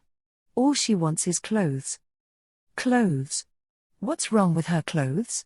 She always looks very nice. Mrs. Harrison gave an exasperated sigh, and the doctor rose preparatory to starting on his rounds. You might look in on her, Polly, he suggested. I'm going to, said Mrs. Harrison promptly. She made her call about 3 o'clock. My dear, I'm so glad, she said warmly, as she squeezed Catherine's hand. And everyone in the village will be glad too. It's very nice of you to come and tell me, said Catherine. I hoped you would come in because I wanted to ask about Johnny. Oh, Johnny. Well, Johnny was Mrs. Harrison's youngest son. In another minute she was off, retailing a long history in which Johnny's adenoids and tonsils bulked largely. Catherine listened sympathetically. Habits die hard. Listening had been her portion for 10 years now. My dear, I wonder if I ever told you about that naval ball at Portsmouth? When Lord Charles admired my gown? And composedly, kindly, Catherine would reply, I rather think you have, Mrs. Harfield, but I've forgotten about it. Won't you tell it me again? And then the old lady would start off full swing, with numerous details. And half of Catherine's mind would be listening, saying the right things mechanically when the old lady paused. Now, with that same curious feeling of duality to which she was accustomed, she listened to Mrs. Harrison. At the end of half an hour, the latter recalled herself suddenly. I've been talking about myself all this time, she exclaimed. And I came here to talk about you and your plans. I don't know that I've got any yet. My dear, you're not going to stay on here. Catherine smiled at the horror in the other's tone. No, I think I want to travel. I've never seen much of the world, you know. I should think not. It must have been an awful life for you cooped up here all these years. I don't know, said Catherine. It gave me a lot of freedom. She caught the other's gasp, and reddened a little. It must sound foolish saying that. Of course, I hadn't much freedom in the downright physical sense. I should think not, breathed Mrs. Harrison, remembering that Catherine had seldom had that useful thing a day off. But, in a way, being tired physically gives you lots of scope mentally. You're always free to think. I've had a lovely feeling always of mental freedom. Mrs. Harrison shook her head. I can't understand that. Oh. You would if you'd been in my place. But, all the same, I feel I want a change. I want things to happen. Oh. Not to me, I don't mean that. But to be in the midst of things, exciting things, even if I'm only the looker-on. You know, things don't happen in Street Mary Mead. They don't indeed, said Mrs. Harrison, with fervor. I shall go to London first, said Catherine. I have to see the solicitors, anyway. After that, I shall go abroad, I think. Very nice. But, of course, first of all. Yes? I must get some clothes. Exactly what I said to Arthur this morning, cried the doctor's wife. You know, Catherine, you could look positively beautiful if you tried. Miss Gray laughed unaffectedly. Oh. I don't think you could ever make a beauty out of me, she said sincerely. But I shall enjoy having some really good clothes. I'm afraid I'm talking about myself an awful lot. Mrs. Harrison looked at her shrewdly. It must be quite a novel experience for you, she said dryly. Catherine went to say goodbye to old Miss Viner before leaving the village. Miss Viner was 2 years older than Mrs. Harfield, and her mind was mainly taken with her own success in outliving her dead friend. "You wouldn't have thought I'd have outlasted Jane Harfield, would you?" she demanded triumphantly of Catherine. "We were at school together, she and I. And here we are, she taken, and I left. Who would have thought it?" "You've always eaten brown bread for supper, haven't you?" murmured Catherine mechanically. "Fancy your remembering that, my dear." Yes, if Jane Harfield had had a slice of brown bread every evening and taken a little stimulant with her meals, she might be here today. The old lady paused, nodding her head triumphantly, then added in sudden remembrance. "And so you've come into a lot of money, I hear? Well, well. Take care of it. And you're going up to London to have a good time? Don't think you'll get married, though, my dear, because you won't. You're not the kind to attract the men. And, besides, you're getting on. How old are you now?" 33, Catherine told her. "Well," remarked Miss Viner doubtfully, "that's not so very bad. You've lost your first freshness, of course." "I'm afraid so," said Catherine, much entertained. "But you're a very nice girl," said Miss Viner kindly. "And I'm sure there's many a man might do worse than take you for a wife instead of one of these flibbertigibbets running about nowadays showing more of their legs than the Creator ever intended them to. Goodbye, my dear, and I hope you'll enjoy yourself, but things are seldom what they seem in this life." Heartened by these prophecies, Catherine took her departure. Half the village came to see her off at the station, including the little maid of all work, Alice, who brought a stiff-wired nosegay and cried openly. "There ain't a many like her," sobbed Alice when the train had finally departed. "I'm sure when Charlie went back on me with that girl from the dairy, nobody could have been kinder than Miss Grey was, and though particular about the brasses and the dust, she was always one to notice when you'd give a thing an extra rub. Cut myself in little pieces for her, I would, any day. A real lady, that's what I call her." Such was Catherine's departure from Street Mary Mead. Chapter 8. Lady Tamplin writes a letter. "Well," said Lady Tamplin, "well." She laid down the Continental Daily Mail and stared out across the blue waters of the Mediterranean. A branch of golden mimosa, hanging just above her head, made an effective frame for a very charming picture. A golden-haired, blue-eyed lady in a very becoming negligee, that the golden hair owed something to art, as did the pink and white complexion, was undeniable, but the blue of the eyes was nature's gift, and at 44 Lady Tamplin could still rank as a beauty. Charming as she looked, Lady Tamplin was, for once, not thinking of herself. That is to say, she was not thinking of her appearance. She was intent on graver matters. Lady Tamplin was a well-known figure on the Riviera, and her parties at the Villa Marguerite were justly celebrated. She was a woman of considerable experience, and had had 4 husbands. The first had been merely an indiscretion, and so was seldom referred to by the lady. He had had the good sense to die with commendable promptitude, and his widow thereupon espoused a rich manufacturer of buttons. He too had departed for another sphere after 3 years of married life, it was said, after a congenial evening with some boon companions. After him came Viscount Tamplin, who had placed Rosalie securely on those heights where she wished to tread. She had retained her title when she married for a 4th time. This 4th venture had been undertaken for pure pleasure. Mr. Charles Evans, an extremely good-looking young man of 27, with delightful manners, a keen love of sport, and an appreciation of this world's goods, had no money of his own whatsoever. Lady Tamplin was very pleased and satisfied with life generally, but she had occasional faint preoccupations about money.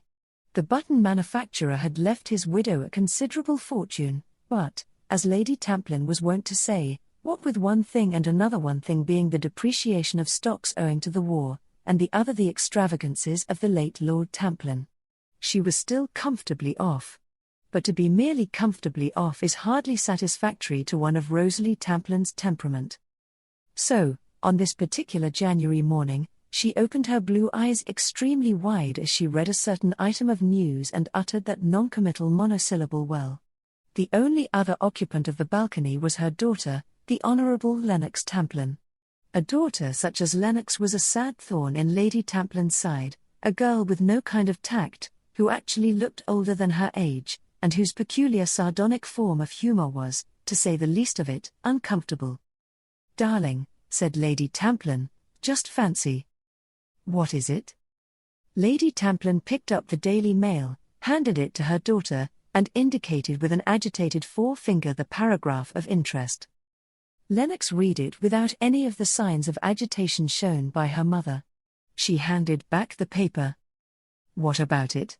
she asked. "It is the sort of thing that is always happening. Cheese-paring old women are always dying in villages and leaving fortunes of millions to their humble companions." "Yes, dear, I know," said her mother, "and I dare say the fortune is not anything like as large as they say it is. Newspapers are so inaccurate. But even if you cut it down by half—" "Well," said Lennox, "it has not been left to us." "Not exactly, dear," said Lady Tamplin, "but this girl, this Catherine Grey, is actually a cousin of mine. One of the Worcestershire Greys, the Edgeworth lot. My very own cousin. Fancy." "Aha," said Lennox. "And I was wondering," said her mother. "What there was in it for us," finished Lennox, with that sideways smile that her mother always found difficult to understand. "Oh, darling," said Lady Tamplin, on a faint note of reproach. It was very faint, because Rosalie Tamplin was used to her daughter's outspokenness and to what she called Lennox's uncomfortable way of putting things. "I was wondering," said Lady Tamplin, again drawing her artistically penciled brows together, "whether good morning, Chubby darling, are you going to play tennis?" "How nice." Chubby, thus addressed, smiled kindly at her, remarked perfunctorily, "How topping you look in that peach-coloured thing," and drifted past them and down the steps. "The dear thing," said Lady Tamplin, looking affectionately after her husband. "Let me see, what was I saying? Ah." She switched her mind back to business once more. "I was wondering." "Oh, for God's sake get on with it. That is the third time you have said that." "Well, dear," said Lady Tamplin, "I was thinking that it would be very nice if I wrote to dear Catherine and suggested that she should pay us a little visit out here. Naturally, she is quite out of touch with society. It would be nicer for her to be launched by one of her own people. An advantage for her and an advantage for us." "How much do you think you would get her to cough up?" asked Lennox. Her mother looked at her reproachfully and murmured, "We should have to come to some financial arrangement, of course. What with one thing and another the war your poor father." "And Chubby now," said Lennox. "He is an expensive luxury if you like." "She was a nice girl as I remember her," murmured Lady Tamplin, pursuing her own line of thought. "Quiet, never wanted to shove herself forward, not a beauty, and never a man-hunter." "She will leave Chubby alone, then?" said Lennox. Lady Tamplin looked at her in protest. "Chubby would never," she began. "No," said Lennox, "I don't believe he would. He knows a jolly sight too well which way his bread is buttered." "Darling," said Lady Tamplin, "you have such a coarse way of putting things." "Sorry," said Lennox. Lady Tamplin gathered up the Daily Mail and her negligee, a vanity bag, and various odd letters. "I shall write to dear Catherine at once," she said, "and remind her of the dear old days at Edgeworth." She went into the house, a light of purpose shining in her eyes. Unlike Mrs. Samuel Harfield, correspondence flowed easily from her pen. She covered 4 sheets without pause or effort, and on rereading it found no occasion to alter a word. Catherine received it on the morning of her arrival in London. Whether she read between the lines of it or not is another matter. She put it in her handbag and started out to keep the appointment she had made with Mrs. Harfield's lawyers. The firm was an old established one in Lincoln's Inn Fields, and after a few minutes' delay Catherine was shown into the presence of the senior partner, a kindly, elderly man with shrewd blue eyes and a fatherly manner. They discussed Mrs. Harfield's will and various legal matters for some minutes, then Catherine handed the lawyer Mrs. Samuel's letter. "I had better show you this, I suppose," she said, though it is really rather ridiculous." He read it with a slight smile. "Rather a crude attempt, Miss Gray. I need hardly tell you, I suppose, that these people have no claim of any kind upon the estate, and if they endeavor to contest the will, no court will uphold them." "I thought as much. Human nature is not always very wise. In Mrs. Samuel Harfield's place, I should have been more inclined to make an appeal to your generosity. That is one of the things I wanted to speak to you about. I should like a certain sum to go to these people. There is no obligation. I know that. And they will not take it in the spirit it is meant. They will probably regard it as an attempt to pay them off, though they will not refuse it on that account. I can see that, and it can't be helped.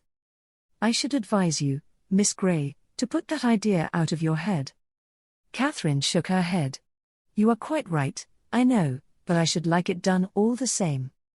They will grab at the money and abuse you all the more afterwards." "Well," said Catherine, "let them if they like.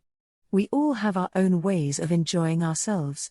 They were, after all, Mrs. Harfield's only relatives, and though they despised her as a poor relation and paid no attention to her when she was alive, it seems to me unfair that they should be cut off with nothing." She carried her point, though the lawyer was still unwilling, and she presently went out into the streets of London with a comfortable assurance that she could spend money freely and make what plans she liked for the future. Her first action was to visit the establishment of a famous dressmaker. A slim, elderly Frenchwoman, rather like a dreaming duchess, received her, and Catherine spoke with a certain naivete. "I want, if I may, to put myself in your hands. I have been very poor all my life and know nothing about clothes, but now I have come into some money and want to look really well dressed." The Frenchwoman was charmed. She had an artist's temperament, which had been soured earlier in the morning by a visit from an Argentine meat queen, who had insisted on having those models least suited to her flamboyant type of beauty. She scrutinized Catherine with keen, clever eyes. "Yes, yes, it will be a pleasure. Mademoiselle has a very good figure, for her the simple lines will be best. She is also très anglaise.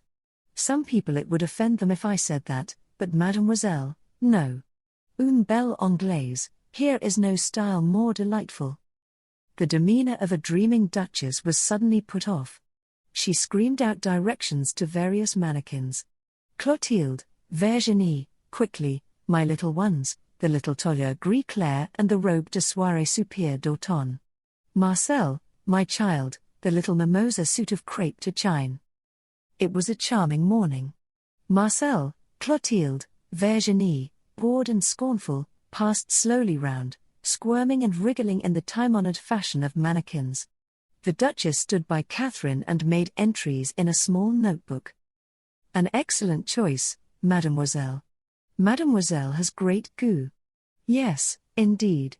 Mademoiselle cannot do better than those little suits if she is going to the Riviera, as I suppose, this winter. Let me see that evening dress once more," said Catherine, the pinky mauve one. Virginie appeared, circling slowly. "That is the prettiest of all," said Catherine, as she surveyed the exquisite draperies of mauve and grey and blue. "What do you call it?" "Super d'automne, yes, yes, that is truly the dress of Mademoiselle." What was there in these words that came back to Catherine with a faint feeling of sadness after she had left the dressmaking establishment? Super d'automne, that is truly the dress of Mademoiselle. Autumn, yes, it was autumn for her. She who had never known spring or summer, and would never know them now. Something she had lost never could be given to her again. These years of servitude in Street Mary Mead and all the while life passing by. "I am an idiot," said Catherine. "I am an idiot. What do I want? Why, I was more contented a month ago than I am now." She drew out from her handbag the letter she had received that morning from Lady Tamplin. Catherine was no fool. She understood the nuances of that letter as well as anybody, and the reason of Lady Tamplin's sudden show of affection towards a long-forgotten cousin was not lost upon her. It was for profit and not for pleasure that Lady Tamplin was so anxious for the company of her dear cousin. Well, why not? There would be profit on both sides. "I will go," said Catherine. She was walking down Piccadilly at the moment, and turned into Cook's to clinch the matter then and there. She had to wait for a few minutes. The man with whom the clerk was engaged was also going to the Riviera. Everyone, she felt, was going. Well, for the first time in her life, she, too, would be doing what everybody did. The man in front of her turned abruptly, and she stepped into his place. She made her demand to the clerk, but at the same time half of her mind was busy with something else. That man's face, in some vague way it was familiar to her. Where had she seen him before? Suddenly she remembered. It was in the Savoy outside her room that morning. She had collided with him in the passage. Rather an odd coincidence that she should run into him twice in a day. She glanced over her shoulder, rendered uneasy by something, she knew not what. The man was standing in the doorway looking back at her. A cold shiver passed over Catherine. She had a haunting sense of tragedy, of doom impending. Then she shook the impression from her with her usual good sense and turned her whole attention to what the clerk was saying. Chapter 9. An offer refused. It was rarely that Derek Kettering allowed his temper to get the better of him. An easygoing insouciance was his chief characteristic, and it had stood him in good stead in more than one tight corner. Even now, by the time he had left Mirel's flat, he had cooled down. He had need of coolness. The corner he was in now was a tighter one than he had ever been in before, and unforeseen factors had arisen with which, for the moment, he did not know how to deal. He strolled along deep in thought.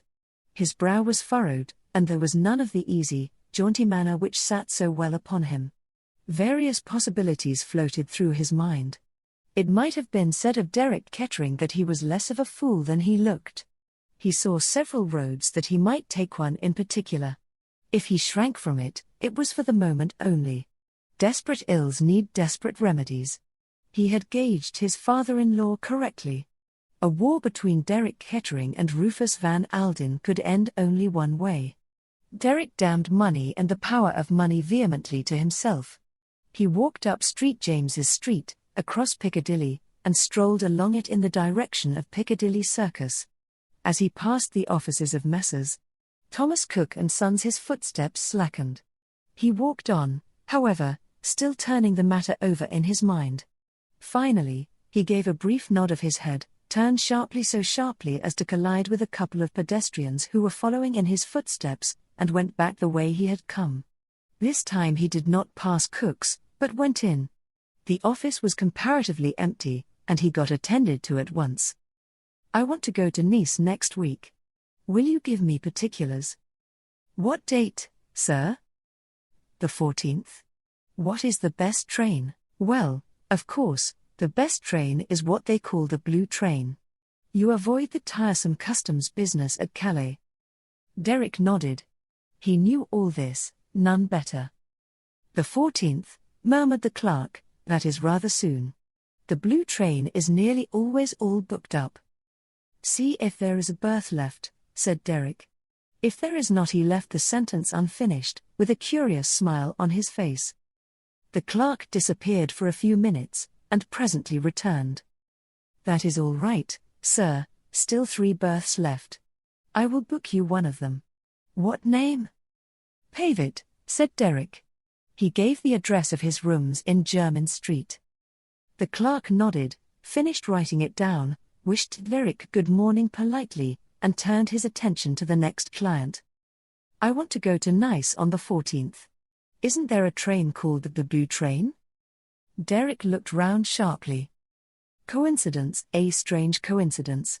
He remembered his own half-whimsical words to Mirel, portrait of a lady with grey eyes. "I don't suppose I shall ever see her again."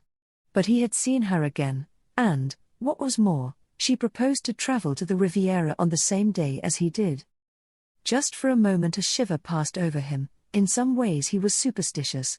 He had said, half-laughingly, that this woman might bring him bad luck. Suppose that should prove to be true. From the doorway he looked back at her as she stood talking to the clerk. For once his memory had not played him false. A lady in every sense of the word.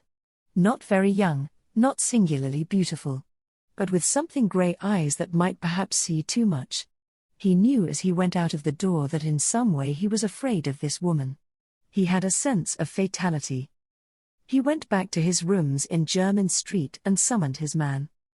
"Take this cheque, pave it, cash it first thing in the morning, and go around to Cook's in Piccadilly.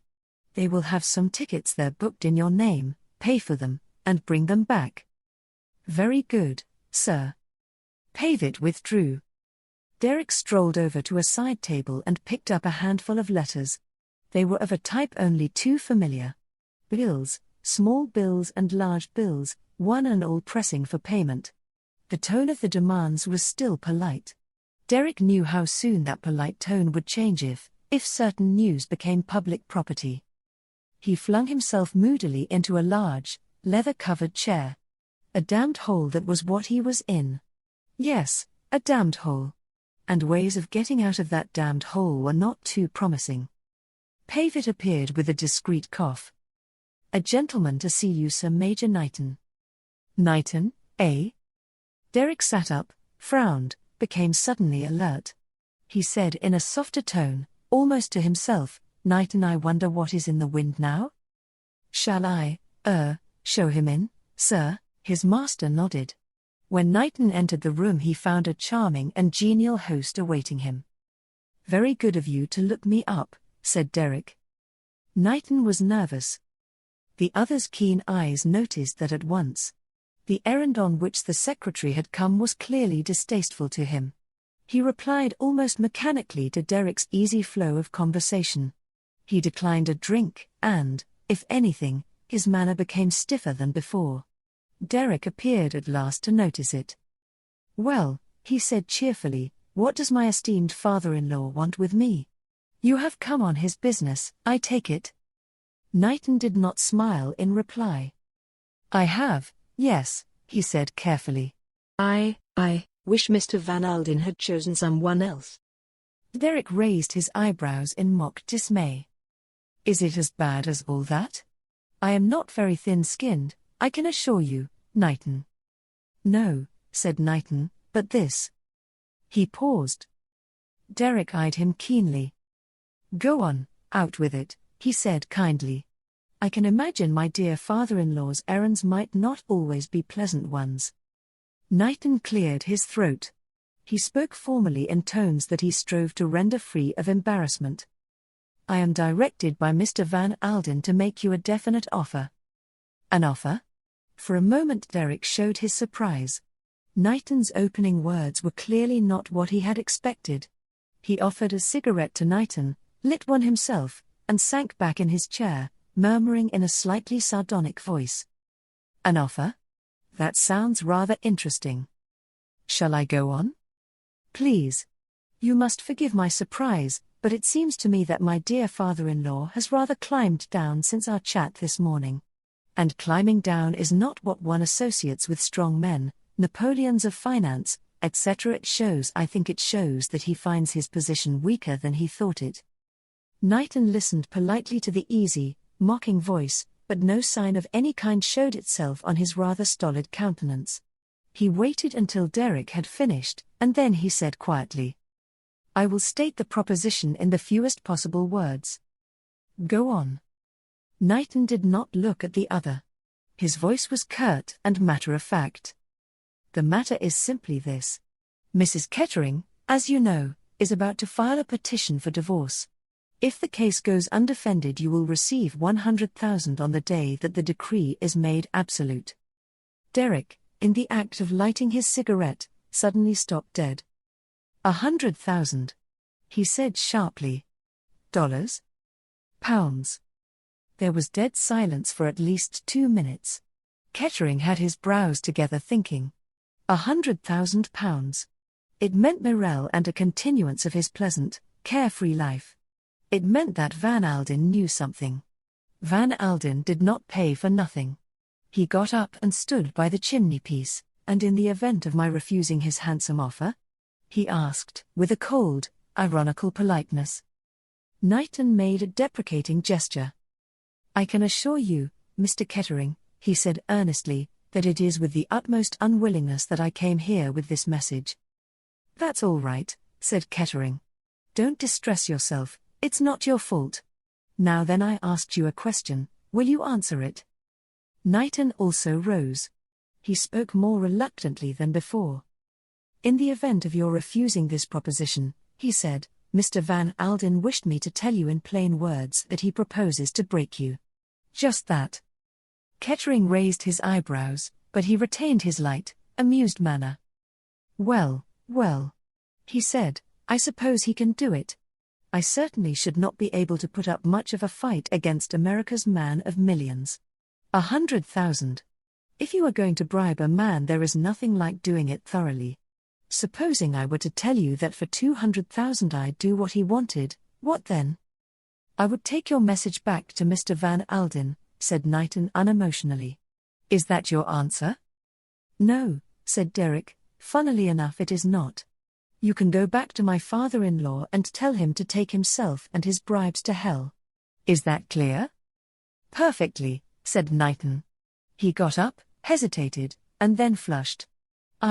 You will allow me to say, Mr. Kettering, that I am glad you have answered as you have." Derek did not reply. When the other had left the room, he remained for a minute or two lost in thought. A curious smile came to his lips. "And that is that," he said softly. Chapter 10 On the Blue Train. "Dad." Mrs. Kettering started violently. Her nerves were not completely under control this morning.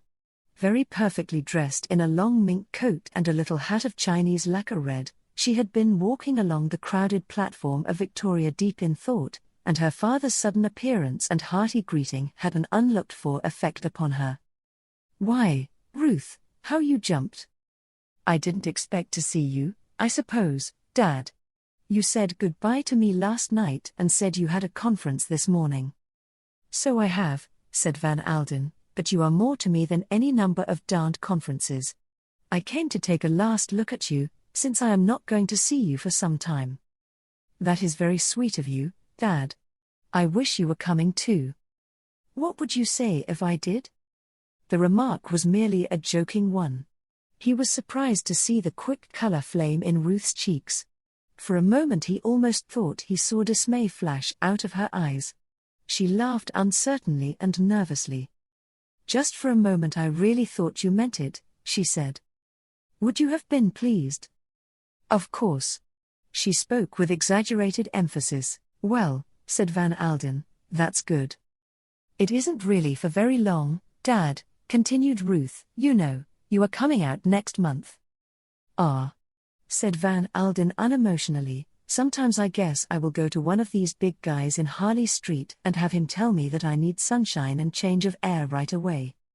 "Don't be so lazy," cried Ruth. "Next month is ever so much nicer than this month out there.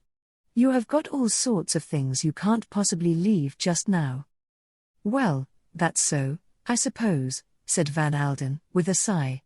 "You had better be getting on board this train of yours, Ruth. Where is your seat?" Ruth Kettering looked vaguely up at the train. At the door of one of the Pullman cars a thin, tall woman dressed in black was standing, Ruth Kettering's maid. She drew aside as her mistress came up to her. "I have put your dressing case under your seat, madam, in case you should need it. Shall I take the rugs, or will you require one?" No, I shan't want one. Better go and find your own seat now, Mason." "Yes, madam." The maid departed. Van Alden entered the Pullman car with Ruth. She found her seat, and Van Alden deposited various papers and magazines on the table in front of her. The seat opposite to her was already taken, and the American gave a cursory glance at its occupant. He had a fleeting impression of attractive grey eyes and a neat traveling costume.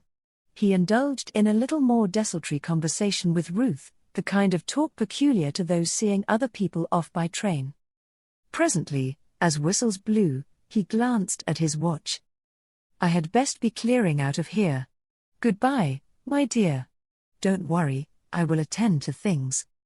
"Oh, father." He turned back sharply. There had been something in Ruth's voice, something so entirely foreign to her usual manner, that he was startled. It was almost a cry of despair. She had made an impulsive movement towards him, but in another minute she was mistress of herself once more. "Till next month," she said cheerfully. 2 minutes later the train started. Ruth sat very still, biting her underlip and trying hard to keep the unaccustomed tears from her eyes. She felt a sudden sense of horrible desolation. There was a wild longing upon her to jump out of the train and to go back before it was too late. She, so calm, so self-assured, for the first time in her life felt like a leaf swept by the wind. If her father knew, what would he say? Madness. Yes, just that, madness. For the first time in her life she was swept away by emotion, swept away to the point of doing a thing which even she knew to be incredibly foolish and reckless. She was enough Van Alden's daughter to realize her own folly, and level-headed enough to condemn her own action. But she was his daughter in another sense also. She had that same iron determination that would have what it wanted, and once it had made up its mind would not be balked. From her cradle she had been self-willed. The very circumstances of her life had developed that self-will in her. It drove her now remorselessly. Well, the die was cast. She must go through with it now. She looked up, and her eyes met those of the woman sitting opposite. She had a sudden fancy that in some way this other woman had read her mind. She saw in those grey eyes understanding and yes, compassion. It was only a fleeting impression. The faces of both women hardened to well-bred impassiveness. Mrs. Kettering took up a magazine, and Catherine Gray looked out of the window and watched a seemingly endless vista of depressing streets and suburban houses. Ruth found an increasing difficulty in fixing her mind on the printed page in front of her. In spite of herself, 1,000 apprehensions preyed on her mind. What a fool she had been! What a fool she was!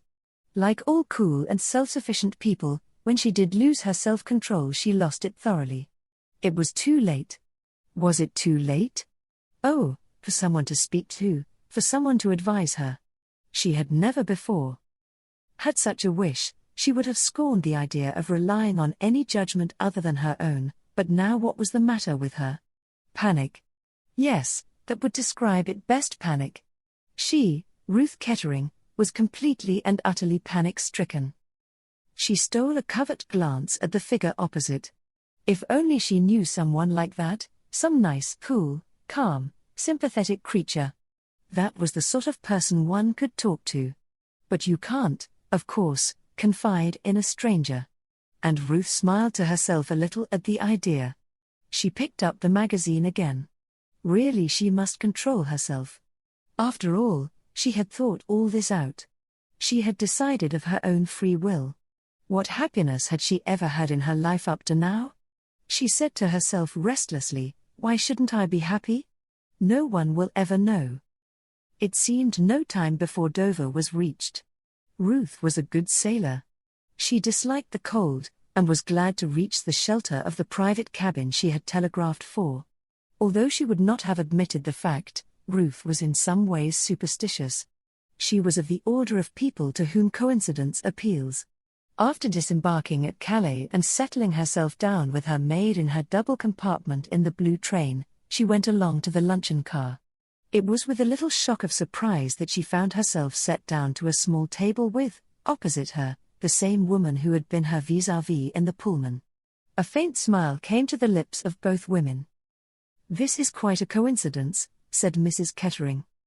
"I know," said Catherine, "it is odd the way things happen." A flying attendant shot up to them with the wonderful velocity always displayed by the Compagnie Internationale des Wagons Lits and deposited 2 cups of soup.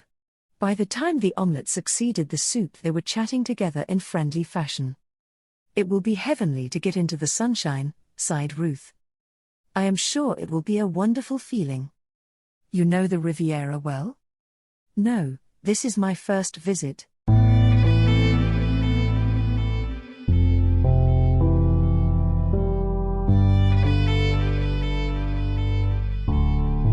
Thank you for listening to today's episode. I really hoped you enjoyed it. There will be more to come. Please subscribe not to miss out on what is next.